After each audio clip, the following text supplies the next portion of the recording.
Hey, today we are going to do a mindful somatics based yoga, and we are going to be standing for today's flow, but it is going to be gentle movements, and we're not going to do any inversions that would cause any dizziness or blood pressure. If you do want to have a chair next to you or a counter or a wall in case you lose balance, that would be really great as an added safety measure. So we're going to start standing up nice and tall, and we're just going to begin to find our sense of balance. We're just going to ground through our feet. We want to feel all 10 toes touching the ground. Barefoot is best to get that deeper connection, but we'll see what feels best for us too. Maybe beginning to rock back and forth, side to side, forward and backwards onto your heels, onto your toes, shifting your weight, noticing where we feel that connection with the earth.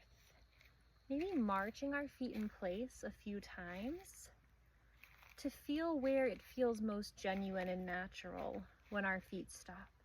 What does that hip width feel like? Are our feet pointing forward or out? And again, we might notice something like one foot turning out to the side and one straight forward. That might just be telling us something about a muscle or strength imbalance we have, and that's fine. It's just good to be aware.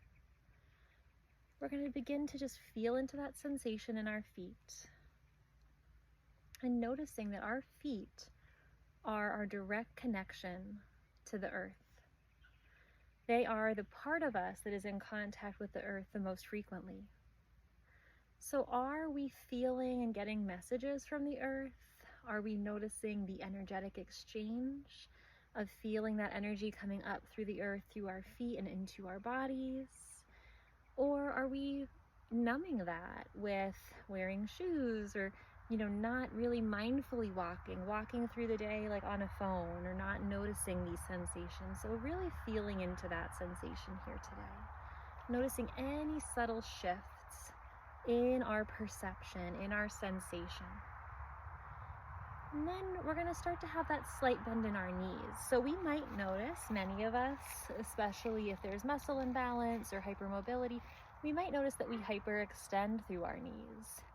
And then where do we compensate through that? Maybe by swaying our back or then hunching our shoulders. Where do we notice? And it's okay. We're not judging these things. We're just noticing, especially if we haven't moved in a while, we are noticing these connections and how everything is a chain reaction, especially with stacking our joints and finding alignment. So just mindfully finding alignment and finding grounding every day, that can be your yoga practice for a while. So here we are grounding through our feet, softening our knees. So maybe gently bobbing up and down on our knees, alternating knees a little bit here, and just feeling into that sensation. And we have a micro bend in our knees. And we might notice if we're not hyperextending our knees and swaying our back, we put that micro bend into our knees. So here's where I might normally stand. When I micro bend my knees, I might notice that my pelvis finds a better neutral position. So then we're going to explore through our pelvis. We're going to arch our back, and then we're going to round and tuck our pelvis. So our pelvis is like a bowl.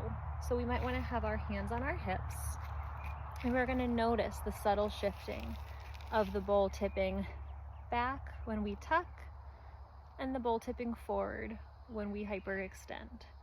So going forward and then emphasizing to the back.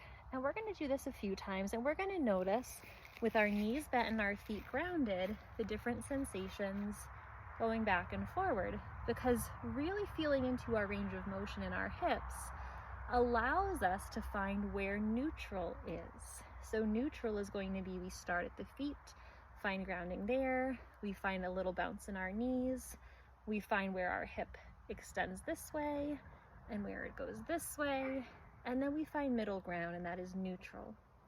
We also might experiment with side to side.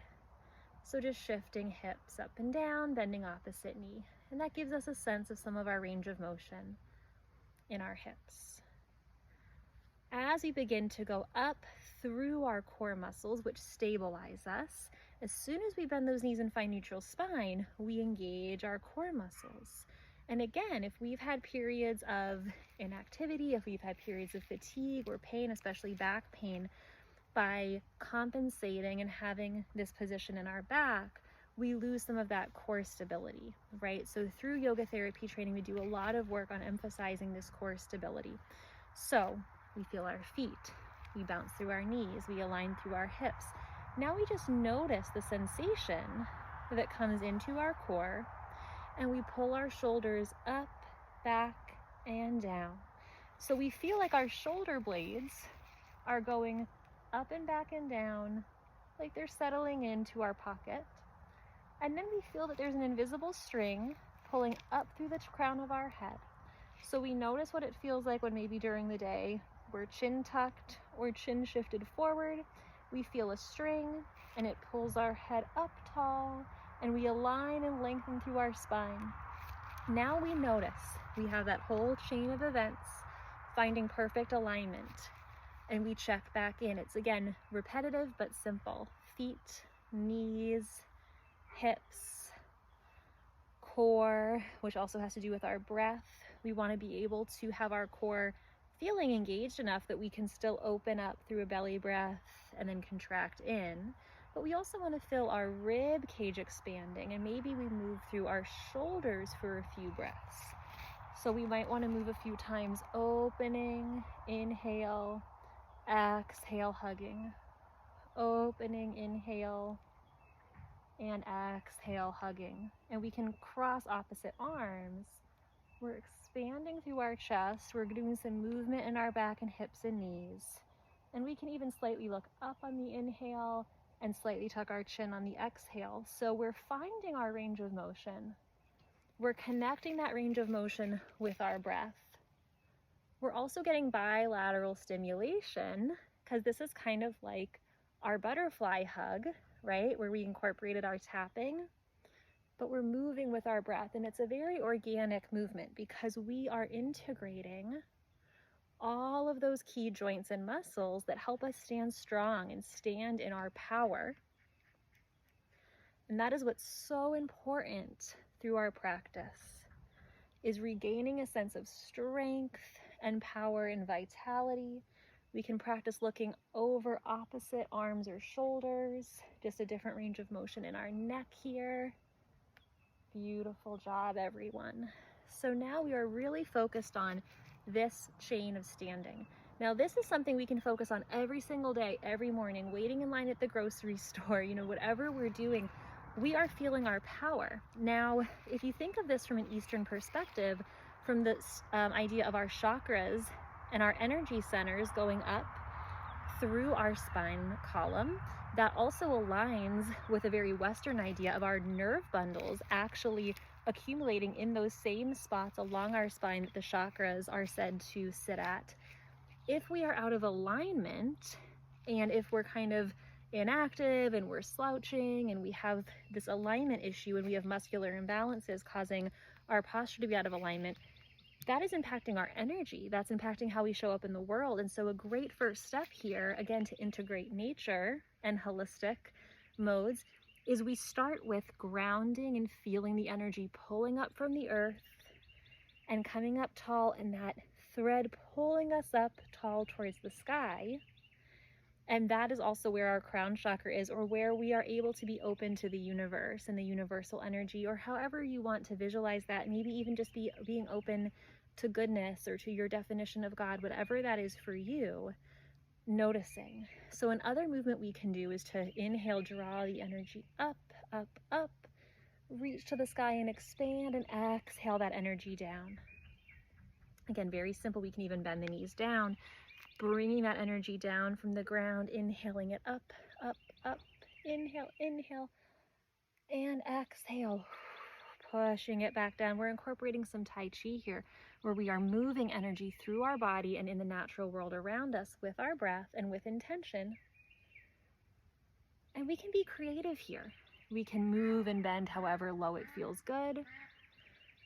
We can visualize whatever type of energy we want. Maybe we visualize a light, maybe we visualize healing energy, and we use our breath to guide us through this beautiful practice.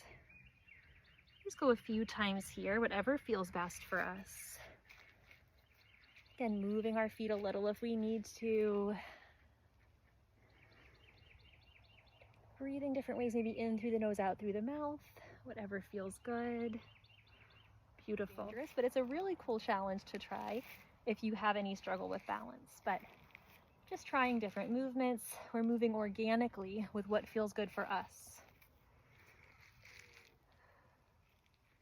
Anytime we wobble or we feel like we're shifting that balance, really actually lean into that, because proprioception is our body's ability to actually do some of that neural reprogramming and retraining in action. So we have what are called proprioceptors, nerve cells in our joints, in our bodies.